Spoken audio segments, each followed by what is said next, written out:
Yes, I have been deputy president for 9 years. I don't know which dockets were given to me because when President Uhuru Kenyatta formed government after the election, we've always had one president. We've never had two. And the responsibility over government has never been shared between Uhuru Kenyatta and myself.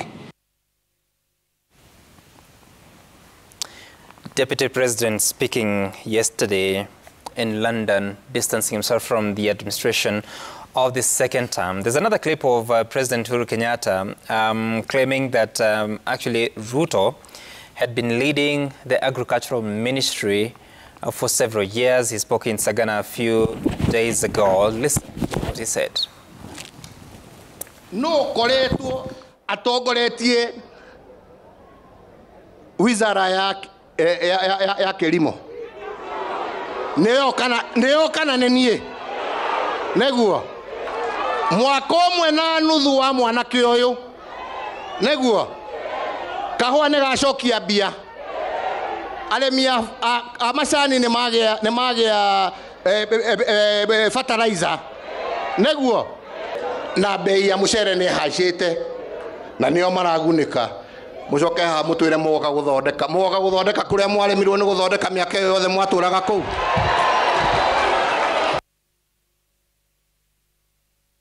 All right, that's President Kenyatta and his deputy reading totally different scripts, and also those different scripts reading them differently. Dr. Pamela Odhiambo, what is this now? Because it appears like DP Ruto is on a path to really, quote-unquote, set the record straight from how he sees it. How are you reading it? Dishonesty.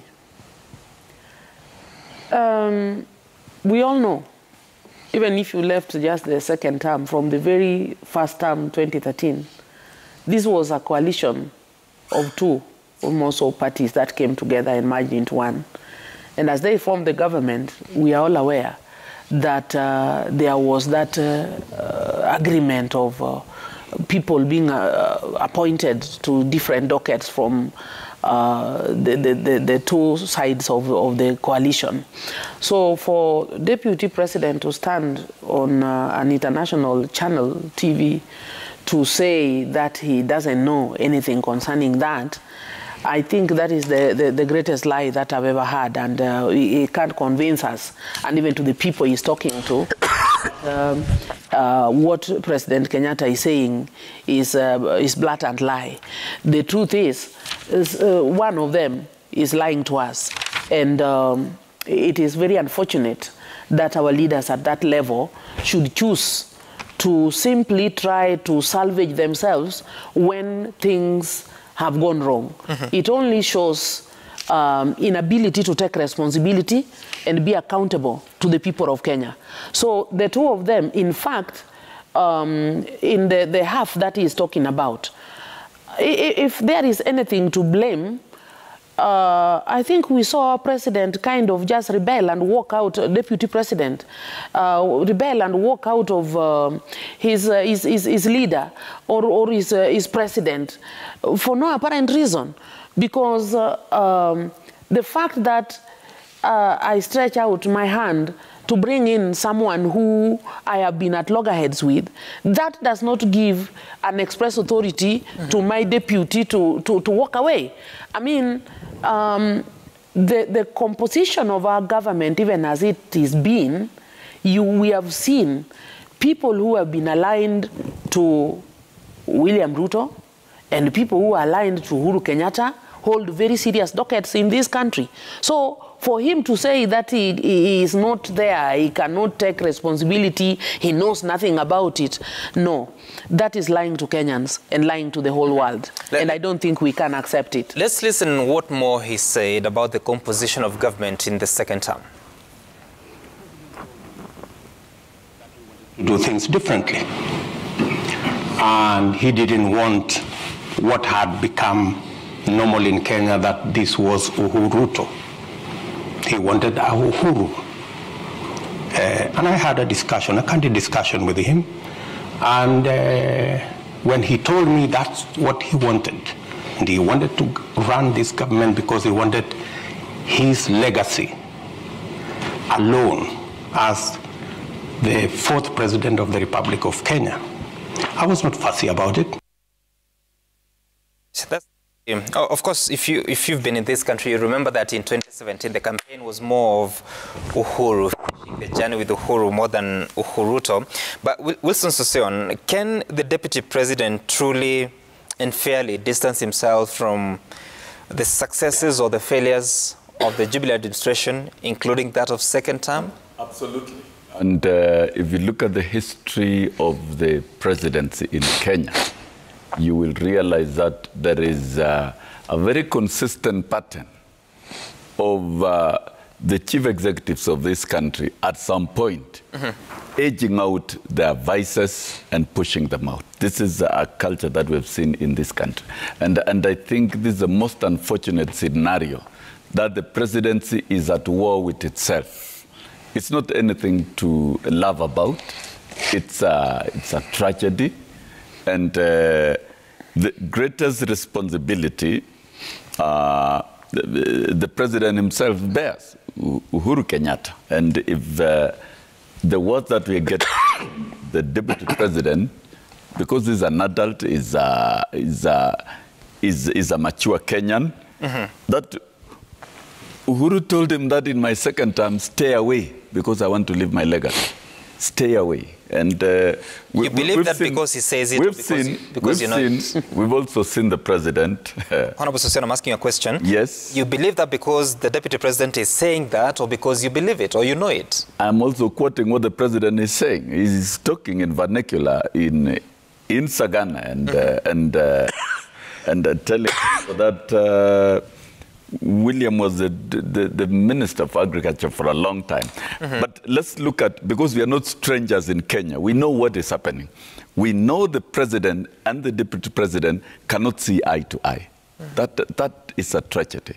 And then number two, we know the last cabinet meeting that was ever held, because where the deputy president and any other member of the cabinet can converse and participate in government affairs, the highest organ is the cabinet. And we know the last cabinet meeting was held on 18th of February 2021. That should tell you even cabinet meetings prior to that one may not have been effective cabinet meetings. And therefore, you mean the last in this cabinet second meeting term, chaired by the president? Chaired by the president. And I'm saying so in this because we are national media. We are made to understand that the cabinet has been meeting, but under the chairmanship of C.S. Matiang'i. The chair of the cabinet, by constitution, Kenyans did not elect Matiang'i as the head of state to chair cabinets. We know, by tradition, the chair of the cabinet is the president. And the member of the cabinet is the deputy president and ministers, including the head of the public service. The constitution is clear. We cannot operate outside the constitution. And I think I should come back to that one, to the constitutional order and abuse of constitutional order. And this is where the presidency has to blame. And I want us to also get back to what Justice Maraga said when he was leaving, that Parliament should impeach the president because he's fond of operating outside the constitution and he can plunge the country into chaos. This conflict of Uhuru Kenyatta and William Ruto is not the best. And Uhuru Kenyatta bears the greatest responsibility. If both of them were elected, then they should run government together until the last day. That is the obligation. There is no choice for both of them. They must run government until the last day. But what is happening is embarrassing. And at worst, even the legacy of the president. I don't think he has any legacy to write home about national unity. How do you talk of national unity when you are at war with your own deputy president? There is little that the deputy president can do. If a cabinet meeting is not convened, what do you expect the deputy president to do? There is little he can do. And I think he has exercised a lot of self-restraint on this, and he has been able to compose himself and still tried to do his best as the Deputy President of the Republic of Kenya.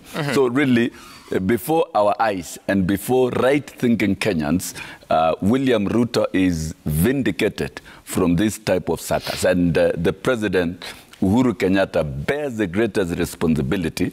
And those of us who have worked very closely with Uhuru Kenyatta, these things are not very, very strange. You cannot be so vindictive as a head of state. You are supposed to be the refuge of everybody in the country. And therefore, Uhuru Kenyatta has a lot of homework to do between now and exit of office to bring order in his own office of the presidency. Okay. They have no choice between now and even the time of exit of office. Okay. He must work with his own deputy. I don't know if that is possible, because the deputy president, he spoke to the Voice of America sometime last week, and he was sort of trying to diagnose what the problem is. This is what he said.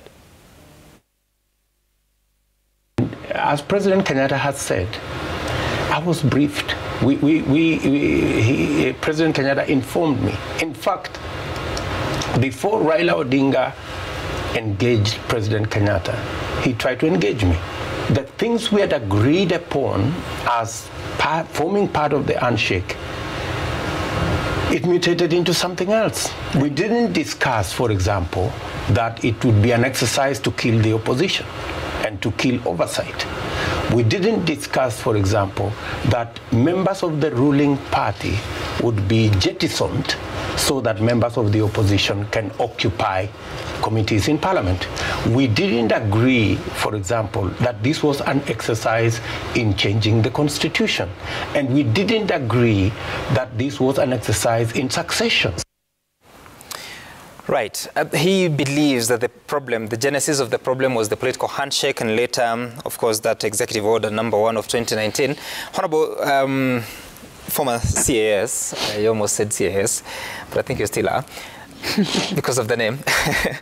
But when you listen to your leaders, whom you voted for, I believe, in both 2013 and 2017, who is saying the truth? And when the deputy president is saying these things now, does it help a thing with just 5 months to the election? Sam, you know, one of the things, okay, first of all, I think God is, we must appreciate God. And today I will say, we also need to ask for forgiveness sometimes. Because when I look at this, and then I look at the Right Honorable Raila Odinga, I see through. You remember all these things Right Honorable used to tell us, isn't it? You're doing this to us, you're doing this to us. I think God has said this time we have to feel it. The children of Moi, no, we have never felt it. We always just listen to Right Honorable complaining and we think, he's joking. Now it has come to us. It has dawned. It can come to us. Those who have been in government for many years, enjoyed government, done a lot of atrocities of ourselves, think we are in power and we can do this. It has dawned to us. Something. If you are a real Christian, you reflect and ask yourselves, were we doing it right? Did we know it will dawn to us that we will be going also at the House of Chatham and speak about it? It has dawned to us. Those are lessons we must learn. But now let us come to to my deputy and my president. And I say, for sure, we walked a journey and we said, and up to today, that is what they say, that we are the Christians, the children of God. The others are sinners. Yeah, what? We are calling them all kinds of names. But then... Who says that? Well, they say. We say it as Jubilee. I don't want to run away from it. But then, we come and we read this Bible and we forget one thing. There is nothing as dangerous for us as Christians, and we know from the Bible. Pride, arrogance, disrespect. Fine. This is your president.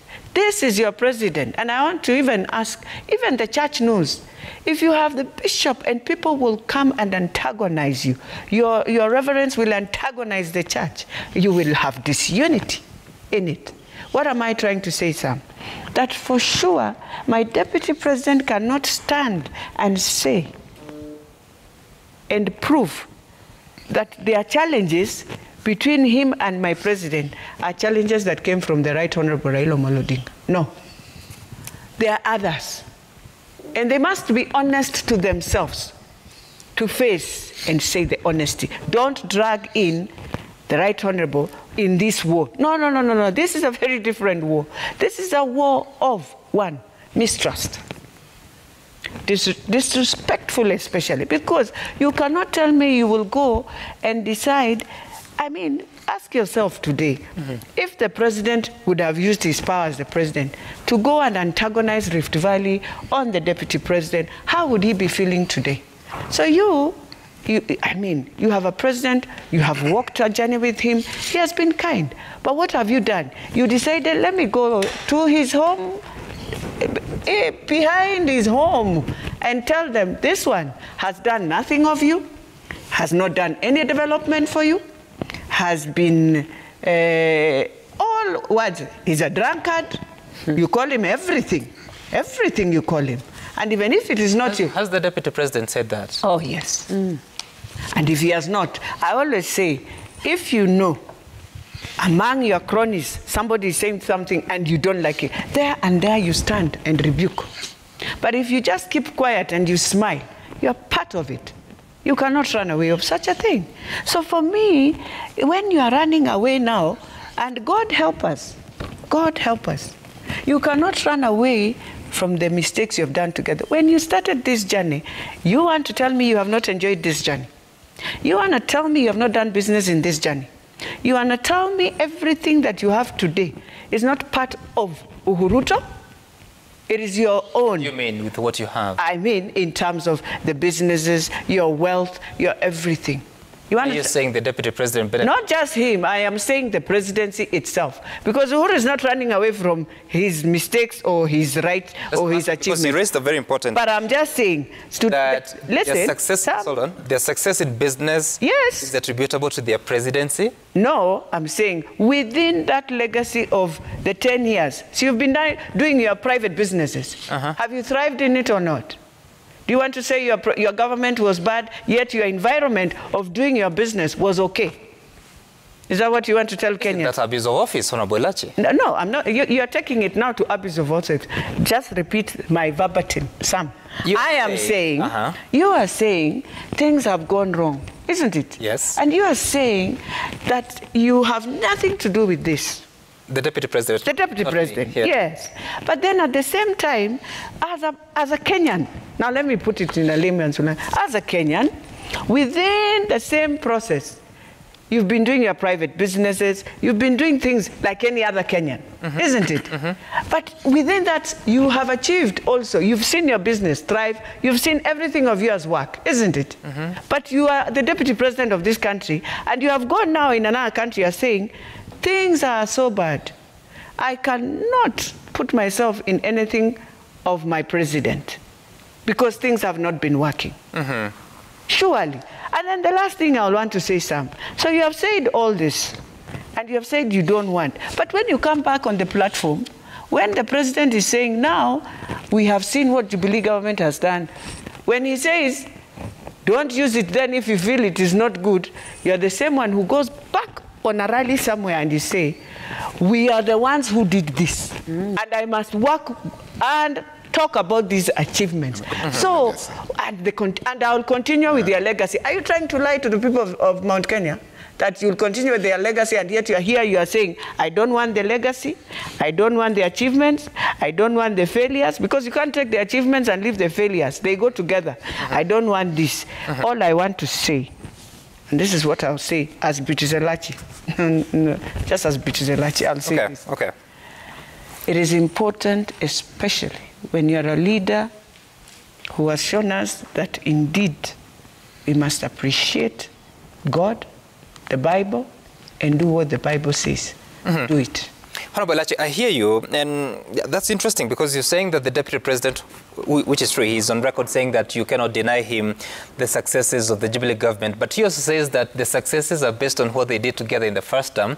Let's listen to what he says about the Big Four agenda, the dream of the second term. We got close to 4 trillion Kenya shillings of commitments of people who are ready to partner with the government of Kenya in that program.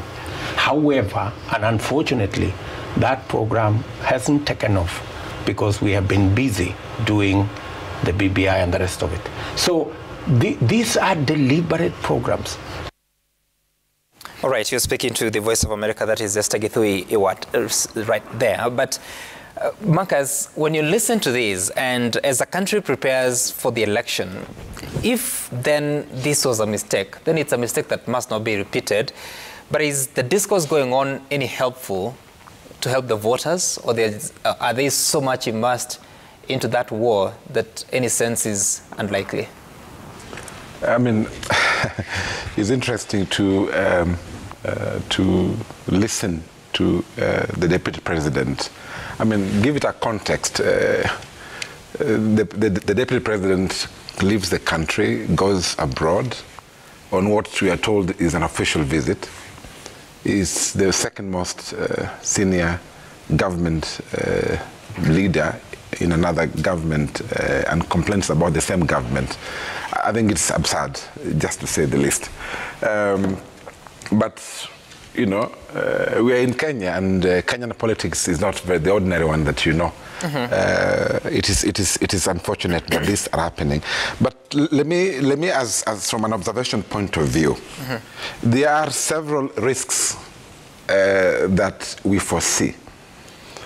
Because the truth of the matter is that the President and the Deputy President command, in terms of even community respect and following, heavy command, and there are people who admire them, there are people who think they have done a great job, and the narrative and the discourse towards the 2022 election will be shaped by how, one, the President campaigns or decampaigns his deputy.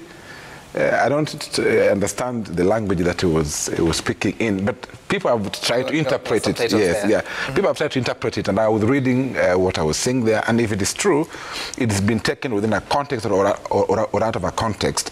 Now, the first thing I wanted to say is that the discourse and the narrative of our campaign will be shaped by a number of things. One, the way in which the President will campaign against his own deputy or against his own deputy. That's going to be a very serious issue. Number two, the issue around constitutional bodies that will be responsible to exercise and promote restraint from politicians. I mean, the Honorable Lachi and the MPs here are also vying and defending their seats. And they're all aligned to one or two political actors in the country. And so if someone feels that their leader is being spoken to badly, they will respond and say certain words. So the net effect of that campaign or the campaigning will also be picked up by leaders and supporters, and that would cause chaos. The other thing that I would like to say about this scenario is that part of the premise under which the Uhuru-Ruto came into power was to build peace, to bring two communities that had before seemed to be enemies. And so that then this, if that is the bedrock of their unity. Maybe had tension? Yeah, I mean, there are tension. You know, we know what was happening in the Rift Valley. And so if the role, if the part of the reason they came together was to forge that unity, to bring cohesion, then that must be continued even in our political discourse. That we shouldn't lose the bigger picture that we must live in harmony with one another. that should never be lost, even whichever direction that the president takes, that at the end of the day, that his goal, as he says, he brought in Raila to bring peace and cohesion and unity. He should also try as much as he can to ensure that the deputy president is on board, fully on board, to ensure that we live as one community. Interesting stuff. And let's listen to, because the division is quite significant, especially on what has gone in the second term. Let's listen to what the deputy president thinks about the fight against corruption and what he promises he would do. Kenyatta at some point said there was nothing he could do. I think that's a question he needs to direct to President Kenyatta. I would not throw up my hands that I have nothing to do. I have something to do. I need to get the criminal justice system to have its own financial independence, give them the capacity. Right, and of course, in an earlier interview with the Voice of America, he had said that he would ensure that the judiciary fund is operationalized, because it is in the Constitution to give independence to the judiciary. He also thinks that the war against corruption should not be personalized or politicized. But Dr. Pamela Odhiambo, because we're in the final days, it's actually 5 months, 1 day today to the election, and we have to begin the official campaign season, but so much is going on. How shall we remember this administration that has also been defined heavily by the political handshake between President Kenyatta and Raila Odinga, and the deputy president thinks that that was the genesis of all these challenges this government has faced? Sam, first let me remake it clear. I think my sister Elachi said it. This handshake is not what is to blame for all wrong things that have happened in our government, if somebody thinks there are wrong things, like there are. To be honest, like the case of the corruption, some of the major scandals that we thought about, let me cite just an example, the case of Aurora and Kimare dams. When these monies were being looked at and where they were and the things that happened, and at some stage, I think it is on record, Kenyans were being told that some of that money was used to buy towels. Then at some stage, I remember the deputy president saying in the whole process, only 7 billion could not be accounted for. And you know, to Kenyans, 7 billion is not a little money. And all these things have happened when he is also right there. Now, he wants to convince us, using very many words, that it is the President Uhuru Kenyatta. Ever since people started talking about corruption in this country, I don't remember any day Deputy President Uhuru-Ruto woke up and said, I think this particular officer and officer are corrupt and we need to deal with them. And President Kenyatta said no. So, we cannot sit pretty. And most of the scandals that have been associated with him, Kenyans have no proper explanation. There have been no proper results of their investigations. At some stage, we just saw, for example, the finance officer at the Treasury, Rotich, removed from the seat. But what became of him and why all those things happened when he was in that docket have never been explained to us to date. And therefore, the handshake, as I understand it, and I think this is even what Kenyans understand from it, two divides of Kenyans were at war, significant populations. There was no peace, there was nothing going on. And I think it was a genuine gentleman's attempt from both Raila Amolo Odinga and Uhuru Kenyatta to restore peace and order in the country. So when they sat and looked at what was causing the war, and I think I want to congratulate Raila again. You remember this server, the things that were unclear. This is the country where we witnessed the judiciary, the CJ, nullify a whole presidential election because things were not right. And that showed that there was something sinister. Now, in the repeat election, Raila did not participate. And Uhuru was declared. And there was the chaos. Then they wondered, why would the two of us make the whole country go on fire? And they came together and they discussed. And I remember the 9 points that they were talking about, the issues that historically have been bringing rifts between Kenyans. And this is what they tabled, and they said, okay, let us work together and restore faith of Kenyans in our governance. And Raila humbly stepped down and allowed Uhuru Kenyatta to rule. And Uhuru shook his hand and said, my brother, thank you for the peace, let us work. And upon this peace, that very weekend, I keep repeating, I remember very well, Elachi, that day, we were actually at Serena as women trying to launch the Embrace, which became a voice for escalating the peace that we had just acquired, which Kenyans were looking for. That very weekend, it was on a Wednesday, that very weekend, Deputy President William-Ruto was in either Kwale or Kilifi, along the coast, campaigning for his presidential bid. And Kenyatta started crying, hey, Deputy President, stop it. Let us first sit down and work. And he didn't stop. Now, when he walked away with his team and started campaigning, President Uhuru realizes a gap. And this is what we are saying even as ODMers. The fact that we don't agree with what is happening in government, I think what we came to do was not even killing the opposition per se. It was just finding a new way of trying to understand and collaborate and point out what is not right amicably, and also support what could help Kenyatta move on with his work. What responsibility should President Kenyatta take? Because you go to an election as a barely 3-4 months later, you're already having differences with your deputy that extend to the full term. But Sam, even you today, you are working here, and you have this colleague that you work together, and you think you should work together, and he runs away. What are you supposed to do? You are supposed to also run away and stop the work? President Kenyatta had to find some way of making the government continue. And I think this is what he has done. Dr. Pamela, if you had to listen to what the Deputy President is saying, what the President has said previously, it appears it was disagreement on policy and positions. Isn't it possible that two leaders can differ on opinion, but the leader finds an amicable solution? Leader, they can differ, yes, on opinion, but they must stay together.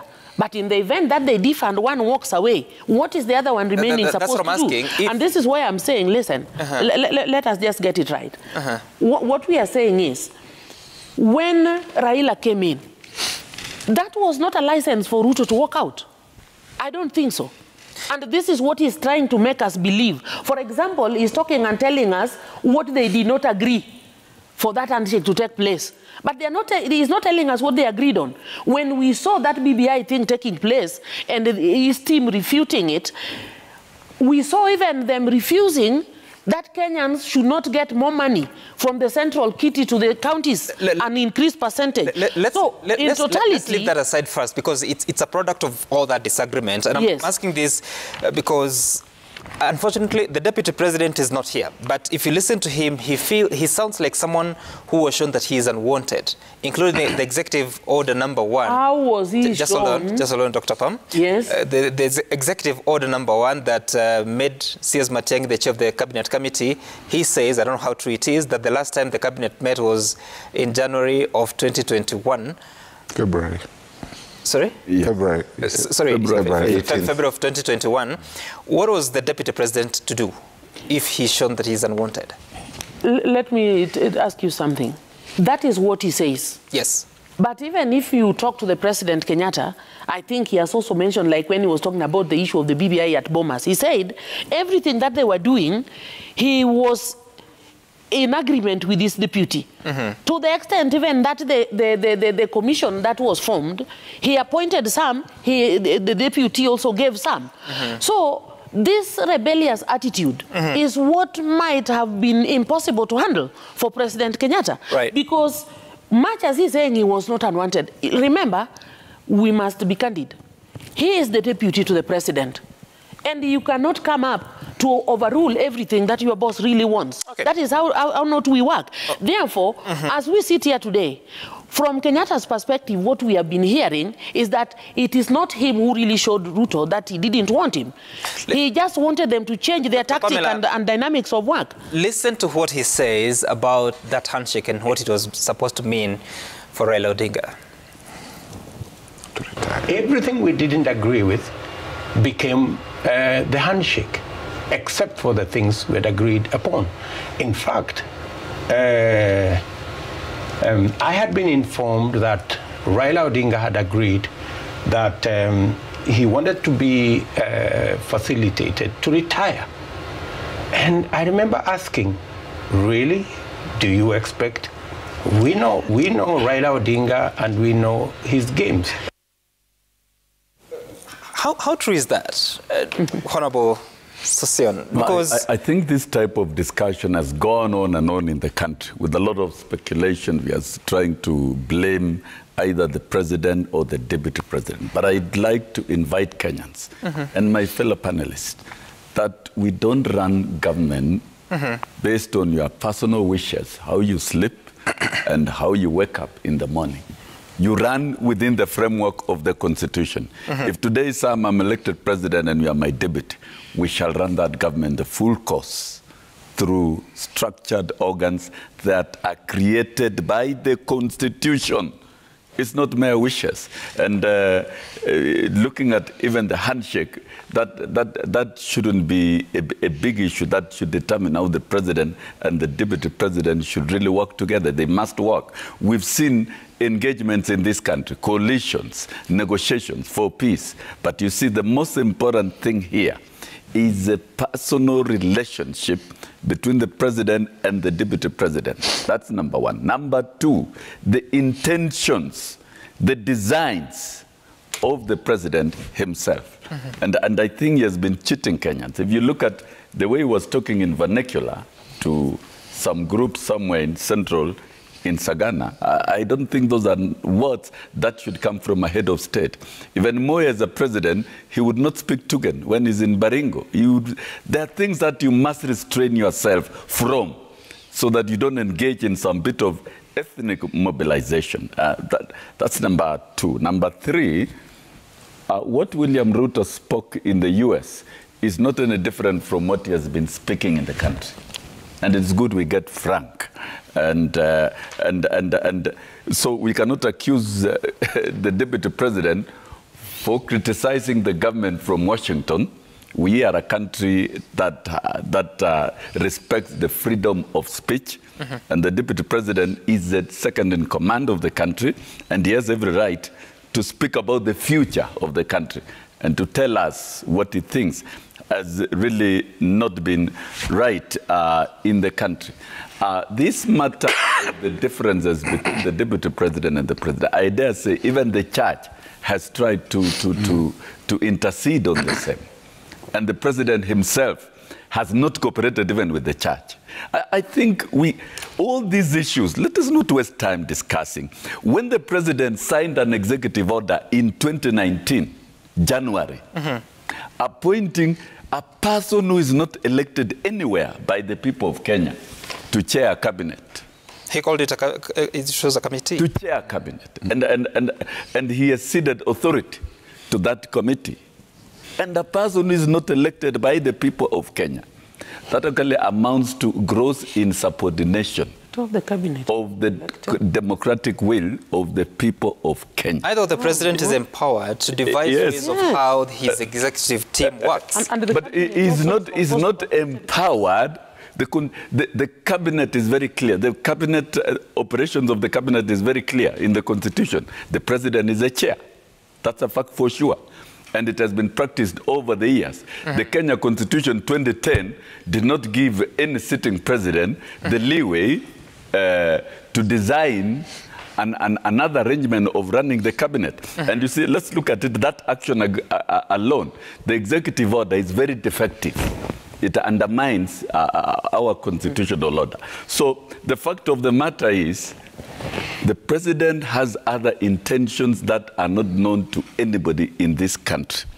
And he's trying to play they're not victim. known. I mean, what are they? And is trying to play victim of the same. And so the fundamental fact is, President is leaving a bad legacy in terms of national unity by engaging in an open and dirty war against his own deputy, despite the personal interest of the deputy desiring to be the president. That is his own democratic right. But the Constitution obligates the president and the deputy to work and run government together. Okay. And that cannot be a matter of discussion or choice and option. Yes. You know, in those 5 months... And you see, when you talk of... Just hold on, Honorable Susan, I'll get back to you. In those 5 days, 1 day, 5 months, 1 day, there will be an election. And the Deputy President has been raising questions about the credibility of the process. He partly says that he believes in IEBC, but also doubts what's going on. Listen. We have absolutely no doubt in our minds that without interference, the IEBC have the capacity to deliver on their mandate. All right. That's number one. But when you have public officials who openly want to compromise the capacity of IEBC by giving directions to people who have traditionally supported IEBC, that this time round the international community cannot support IEBC. They cannot build the capacity of IEBC. Right. These are actions that have traditionally been part of the building the capacity of IEBC. And therefore, when you see those signs, when you see signs of people saying, even if William Ruto and his team win the election, we will not hand over power, what does that tell you?